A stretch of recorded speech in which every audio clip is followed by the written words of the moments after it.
Great atmosphere, great game. Our guys really competed from start to finish. I thought second half, we obviously did a lot of good things defensively. I think we wore them down. Obviously, a few other players were hobbled. They had more going on this week than we did. So that could have had something to do with it. But guys stepped up and made plays. I felt great watching their performance in the second half up until the very end. We get another silly technical foul. I told them I'm tired of it. Tired of it. It's embarrassing. I don't care what the guy does. He can grab both your arms. You just walk down the court. All you got to do.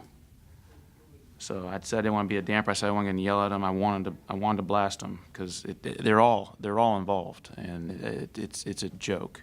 But anyways, it was a fun night. I said you guys deserved the score, is what they deserved, because they played that hard.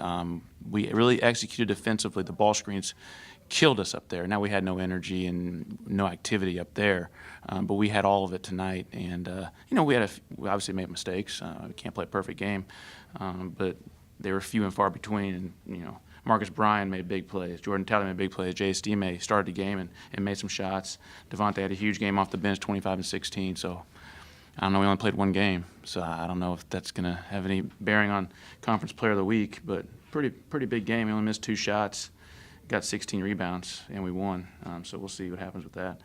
Jock Key came off the bench, had 7 assists. We were 17-8 assist-turnover ratio, which I'd love to see. We were getting guys shots, and we were making some of them tonight. You talked about putting it together defensively and putting whole games together. In your opinion, is this the best game this team's played all year? Probably. I think so. I think Ty Taylor set the tone early on Wright Foreman. He got a wide-open look against our zone. We didn't have to use our zone much. I thought coming in the game we were going to have to use our zone quite a bit. And our man-to-man was good enough. And they made tough shots in the first half. Did I say that in my opening statement? Who knows?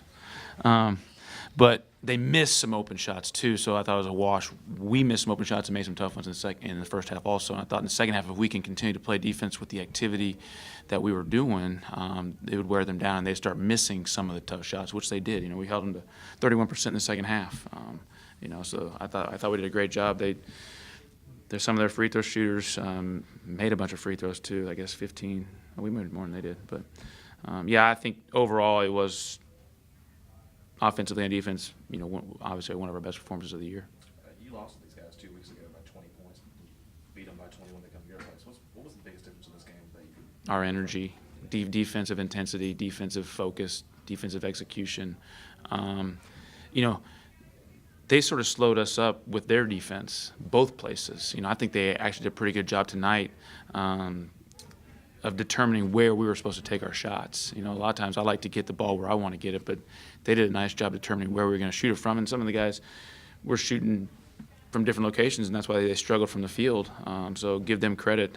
But we got a lot of offensive rebounds in that first half. I don't know how many we had, but we had a lot more in the first half than we did the second half. And, because we got rebounded by 10 or so in the first half, 10 or 12.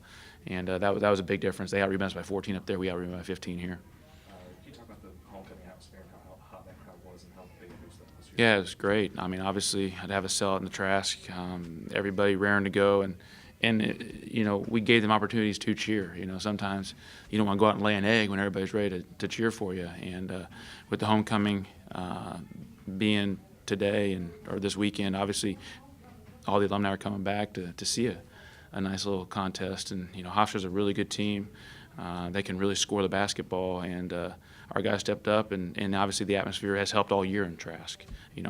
Our games have been great. Every single game here has been terrific. The fans have been terrific, but for everybody to come together and come out to the game is great for our guys. So was Ty the guy on right for me when you guys were up there? What did you do differently tonight? How important was that for him to see it and now have a chance to come back and make it? I think he was just more prepared because, you always think that right for him, you're close enough to him, and then all of a sudden he shoots it. And I think you can tell them that, but until they actually face it, you don't know. And I think that helped. Ty has some length and, affected some of his shots. And then he turned his ankle or whatever he did, and so he wasn't as active in the second half when he came back. And I can't remember when that actually happened, but, that obviously had a bearing on his effectiveness after the injury. But I think anytime you go against somebody, you see what it's like to guard him, and Ty was ready. He was really locked in. Devontae has never had good games against Hofstra. What was different tonight? I think he just slowed down a little bit. You know, I can't speak for the past, but I know when we were up there, he was rushing things really fast. Because when he caught it outside, he had space, and so he tried to just go too fast.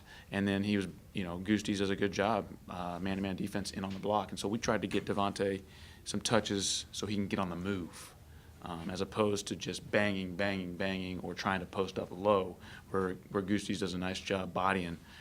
So I think that was a big difference. But he just calmed down, just played his game. You know, he made a couple step-out jump shots, and I think that calmed him down. And he made a couple free throws, and obviously got on the boards and did a great job on the offensive boards in the first half. We'll have to play 3 games next week.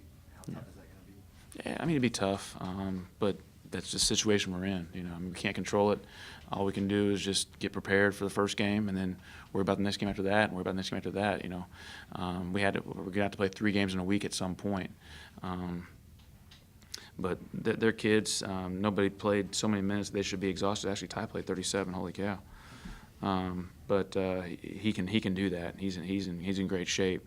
I was hoping nobody had to play too many minutes and try and get a bunch of guys in there to play a bunch of minutes, just because knowing we have 3 games in a week is never going to be easy. But they're teenagers.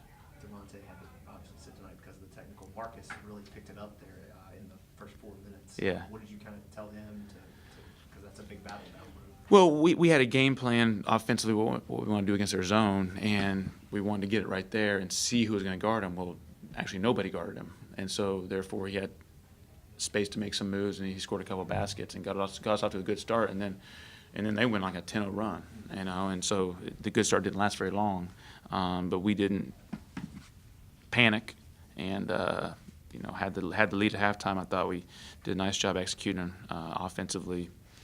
For the most part, you know, but they're tough to play against defensively. They got some good athletes, and they really defend.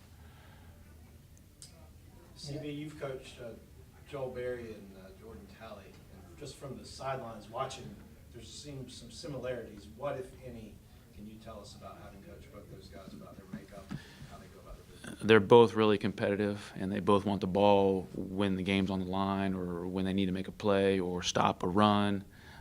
They're very similar in that regard. You know, they're both really feisty. They both get in their modes where you can't talk to them. You know, I mean, it's just part of it. You know, but that's why they're successful. That's why they're really good college basketball players. So there is quite a bit of similarity. Obviously, Joel Berry came out of high school, could really shoot the ball. You know, and Jordan's really worked hard on his shot, and he's been very successful this year for us from what everybody else has seen over the past. This is the only Jordan Talley I've ever seen. You know, I didn't watch any film of previous seasons, and so for what he did in the summertime, based on what everybody talked about his shot, is a credit to Jordan.